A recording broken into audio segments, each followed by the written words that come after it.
This is going to show you how you could get y equals mx plus b slope-intercept form even if you don't have a y-intercept. So for example, right here we have a line that goes through 2, 1 and -1, 4. Neither of these are a y-intercept because a y-intercept is always a point somewhere on this y-axis. That's your b in y equals mx plus b. So if you don't have a y-intercept, what do? This video is going to show you.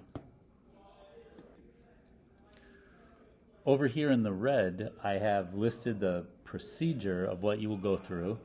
And if this is giving you trouble, what you should do is copy down this procedure in your notes and use it as you go step to step. So if I want to find the equation of the line through these 2 points, step 1, calculate the slope. Y minus y over x minus x. My slope is -1. Now you choose either of the 2 points. Choose whatever one you want. I chose 2, 1, but it would be totally correct if you chose the other one. Now what you do... All right, I was interrupted for a second.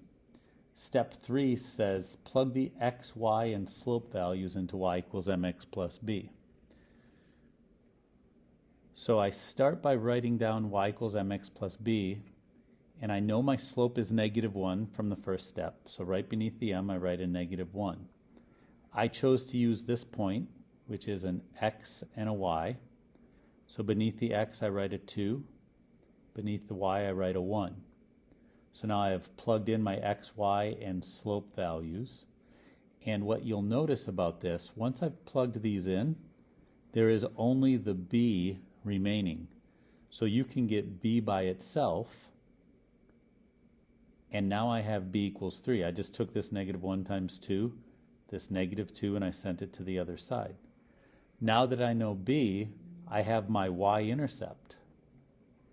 And since this is my y-intercept, and earlier I found my slope, I can now just plug into y equals mx plus b using my slope from the first step and my y-intercept from this step. For this last example, I have again 2 points. Neither of them, if I were to graph them on a coordinate grid, would be my y-intercept. But I can go through this procedure. I start by calculating the slope. After the slope, I choose either one of the points.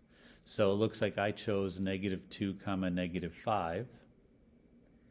And I took my x, my y, and my m and plugged them in. I plugged in my x, my y, and my slope. B was the only variable remaining, so by multiplying these two together and then sending that to the other side, I've solved for B. Now I have my y-intercept.